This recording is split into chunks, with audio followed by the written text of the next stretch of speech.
Family values don't just live on your wall on a pretty plaque or flyer or poster. They live with you in the hardest moments with your kids and your happiest.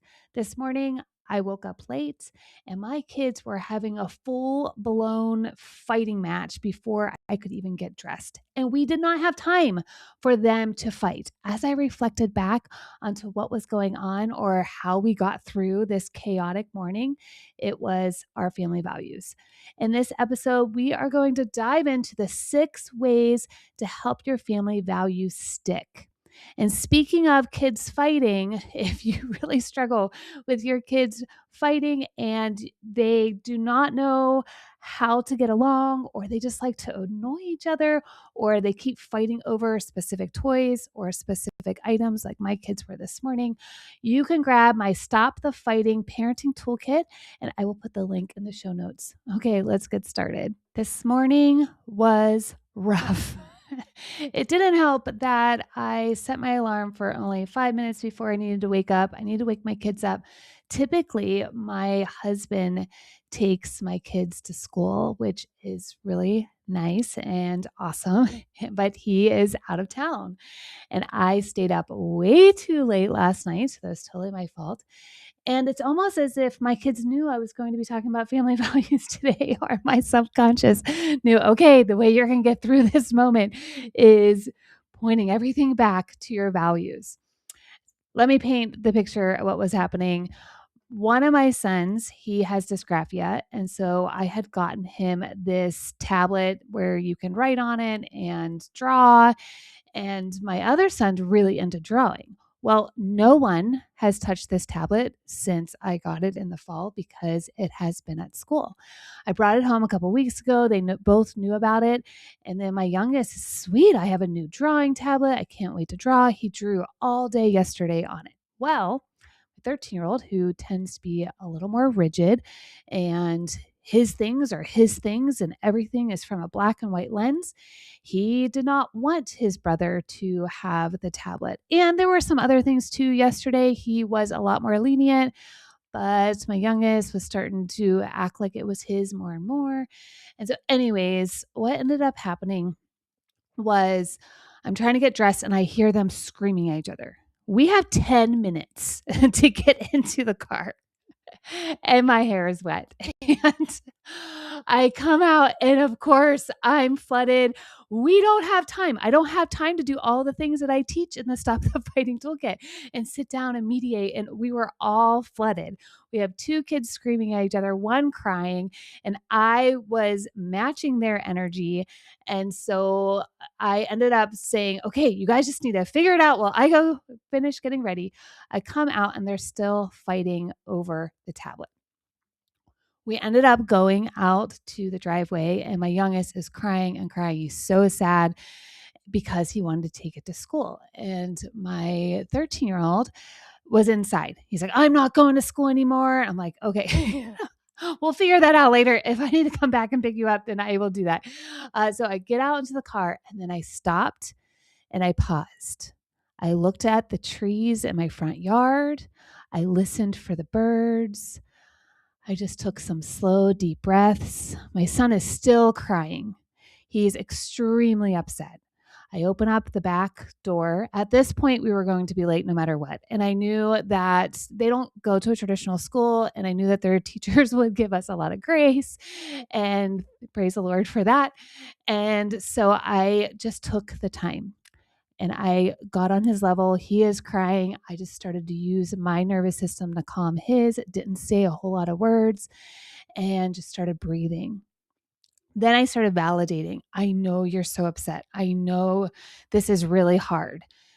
I wanted to say, but it's his tablet and you were yelling at him yesterday. And I may have said that a little bit prior, but in this moment, I had enough awareness in my body to be able to stop and pause and be there for him and be fully present. Well, then my 13-year-old comes out and he's still, no, this is my tablet. You are not taking it, only to have control. He seemed a lot more regulated, but I had to remind myself this was him having dysregulation as well. So I get in the car and I don't say a whole lot. And I said, you guys need to come up with a solution that works for both of you. I had said that in the house. Everyone was too flooded. This doesn't always work, right? Mediation doesn't always work, especially if everyone is not in a state of calm or regulation. When we got to the car, there was a little more access to their thinker part of their brain I could see, and I had a lot more access to that. What is one solution that works for both of you? One kid saying, "This is mine, he's not taking it." And then the other one is crying still. And I said, "Hey, can you ask him nicely? Can I please have the tablet? Can I please take it to school?" And my other said, "No, I'm not." Okay, I just stood there. I just waited for the two of them to calm down and for them to make a decision of what would happen. Well, the little one did end up getting the tablet, but then not the stylus. At this point, I texted the teachers. I started driving to the school and I reached back and just put my hands on my son's lap. I do this often if we have rough moments, and he grabbed my hand. I grabbed his hand just for a few moments while I was at a stoplight, and I was just breathing. And then my other son, he really wanted to go on my phone to play Bob the Builder. Sweet. Gave him a yes. Play Bob the Builder, even though I was like, oh my gosh, this is going to dysregulate me. Bob the Builder, can we build it? So what ended up happening here is I had to put my oxygen mask on first. I didn't want to, especially because we were rushed, but I had to in order to get them to calm down. Oh, and I have to share, I wanted badly to threaten. Actually, I did threaten when we were inside. If you don't just give him the tablet, then I'm going to take away your ability to connect with your friends after school. That didn't work, and I know it doesn't work. And so once I could get myself off the threat train and more into the connective train, we got in the car. Everyone was calm by the time we got to school. There were no tears, no fighting.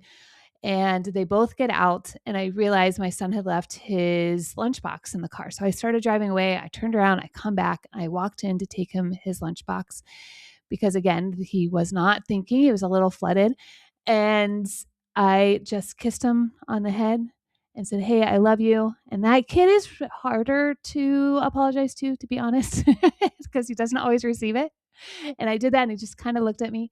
And then I walked outside and I saw my 9-year-old, and he was playing and laughing with his friends.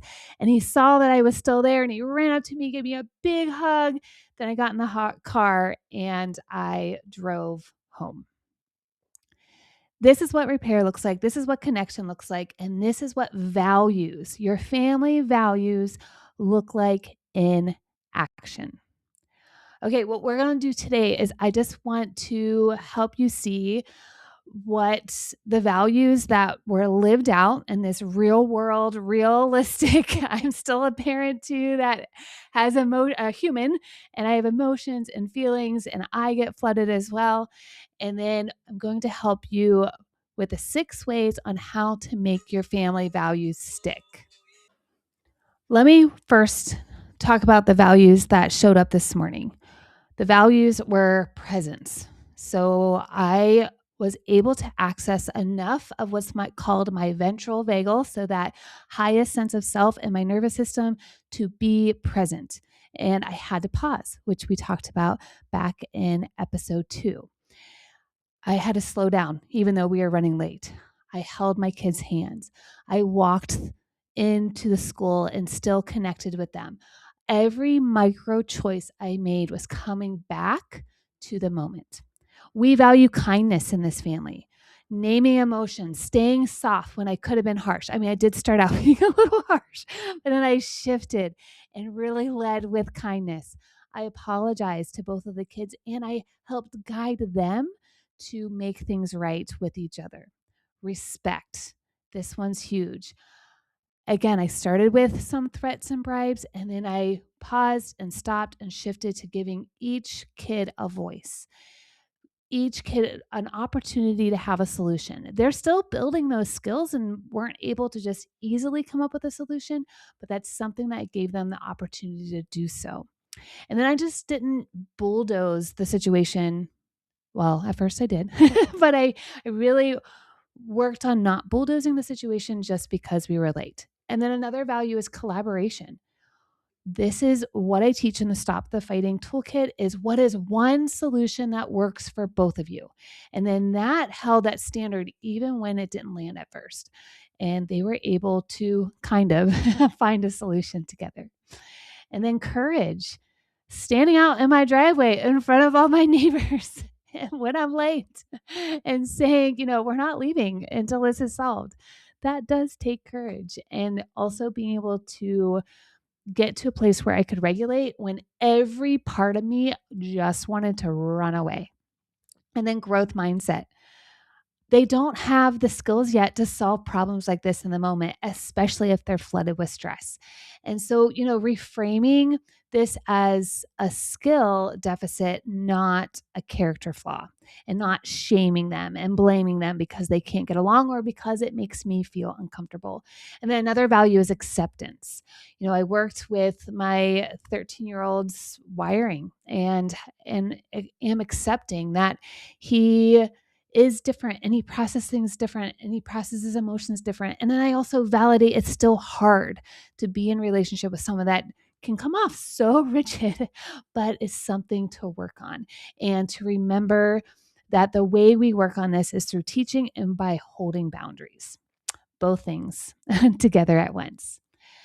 Okay, like I said, this is the way you live out your values, not just talk about them, not just put them on a poster. If you haven't downloaded my free family values and goal setting toolkit, you can do that. The link will be in the show notes. And now this is how you take that list of values and actually live them out and make them stick. Number one is to define and revisit the values together. Values should not come from top down. They should involve your kids. Yes, even if your kids are toddlers, start talking about them, ask them what's important to them. You can look at other families and the values that they have, historical figures, people you admire. Revisit during mealtime. That's a really great time to revisit your values and talk about them. And you can also talk about them just in general every day. And this morning I wasn't explicit and I didn't say, oh, we value respect. So this is why I'm telling you guys to do this. I was just living it out. So you don't always have to name the values. And sometimes I do name the values, especially when my kids want something or they're acting in a way that I have to hold a boundary and they don't understand. Then I say, oh, well, I'm making this decision because we value XYZ. But in this moment, I just lived it out. 2 is make values the language of your home. Call them out in the moment. As I said, anytime that, you're at a store and they're screaming and crying because you're not getting them a toy that they want. It's like we value financial responsibility and that's why we're not buying you a $50 toy that you're going to forget about next week. No, but we value financial responsibility. And then we move on and we still validate the emotions. I know you're so sad. I know you're super frustrated that I can't get you that toy. Maybe we can save up for it. And then you're showing the value of saving, which is going to serve them through adulthood. And then, from my story, when I was in the driveway and I was able to gain enough control to talk to them, I said, hey, we need to find a solution because it's connected to our values. That's what I could have said. But instead, it's like, we need to find a solution. And what I'm living out, what I'm modeling is it's because it's connected to being kind. 3 is connect emotions to values. Emotions and values live in the same department. You do not need to separate them. When a child feels proud, ask what value they just lived out. If a child feels guilty, my son kept apologizing this morning. He felt so upset and guilty about how he was treating his other brother. And then we can explore, not in the moment because he was flooded, but we can later, when I go pick them up soon, I can explore what value is, what value they sense that they crossed and why and where that guilt came from. When we do this, we can build emotional intelligence and values at the same time. We're giving them that compass, that guide. Emotions influence our actions. Am I right? They definitely influenced my actions this morning. When kids feel their values, not just know them, those values will shape their behavior. The fourth way to make your family values stick is to model, model, model. Your kids are watching everything. What's the phrase? They say that it's what you teach your kids is more caught than taught. That's why we want to model our values. But you can't model your values if you don't know what those are. So, again, if you have not listened to the last episode, go to that one, figure out how to define your family values, download the free family values toolkit, and then you can remember, oh, I value kindness. Our whole family values respect. And we had mentioned connection to our faith or whatever it may be. And then you can start modeling those things, which you probably already are, to your kids. And honestly, we also cannot expect our kids to do things that we ourselves are not doing either. The goal is not perfection, it's transparency, especially when we fall short. And we're just showing them that we're human too. And that can simply be with saying something like, hey, I messed up. And that definitely does not match our value of kindness. I'm going to do it again. Or you can model kindness by being kind. Also, another really great way of modeling kindness, modeling connection is whenever you have a rupture is to come back to repair like I did this morning. Number 5 is to make values part of your decision and do this out loud. Our kids cannot read our minds, even though we wish that they could, or sometimes we think that they can. Let your kids hear you use the compass in real time. Does this align with what we care about as a family? When they hear you say it, they start saying it too. So this morning, that looked like, hey, we're not leaving until we find something that works for both of you. And one of my sons started to get anxious and, oh my gosh, we're going to be late. We're going to be late. I wonder where he learned that from. I wonder who modeled that for him. Instead, I just paused, I stopped, and we are not going anywhere until we can calm down and we can make things right with each other. This is value. This is how we connect values to our decisions and saying them out loud in real time. And then number 6 is be consistent, not perfect. This is really hard, especially if you grew up in an environment where you had to be perfect, or you got in trouble if you didn't have good behavior, or you went to school and everything was about perfect grades and behaviors and, doing everything right. It can feel like if you can't do this perfect, then you are completely just a failure. Not even that, oh, you might have failed in this specific situation. That's the difference between, guilt and shame. And shame is saying, I am bad. I am a failure. Instead, shift your mindset to, okay, I don't have to do this perfectly, but I can show up consistently, because of making that the goal, it helps so much more because you're going to stray. You're going to have bad mornings. Hello. Just like I did this morning. I prioritized sleep over getting up early and being ready on time so that I could help my kids. And then I definitely paid for it. But I was also consistent in how I showed up for my kids. And that's coming back to your values. I came back to my values and not leaving that compass for long. Obviously, we're going to stray and then we can come back. We're going to stray and then we can come back. The message I want you to hear is that this is what you're building toward.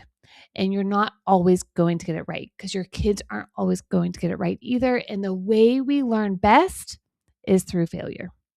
I know that's hard to hear. Okay, so in summary, family values don't get tested when everything's just easy. We can still talk about it when everyone's having a good time together. We can call it out like, do you see we value having fun together? But our family values really get tested at 7:45 in the morning in the driveway before your kids need to get to school and they are fighting and about to kill each other. That is when they, either are living in your home or just living on the wall and just posted on the wall. So if you're struggling to live out your values, I'd love to see if I can support you and your family. And all you need to do is head to my website, go to raisingkidswithpurpose.com/chat, CHAT, and you will be able to find time on my calendar. There's a Calendly link or a Calendly calendar there. And I would love to jump on Google Meet or a phone call and chat and see if there's any way that I can help you start to live out these values, not just write them down on a poster. So how do we make our family values stick and live them out? Number one, define and revisit the values together often. Hang them up so that you can see them and it reminds you until you are just so used to knowing what they are and so that you can call them out. 2, make values the language of your home. 3, connect emotions to the values. 4, model. 5, make values part of your decisions out loud so that your kids can hear them. And 6, work on consistency, not perfection.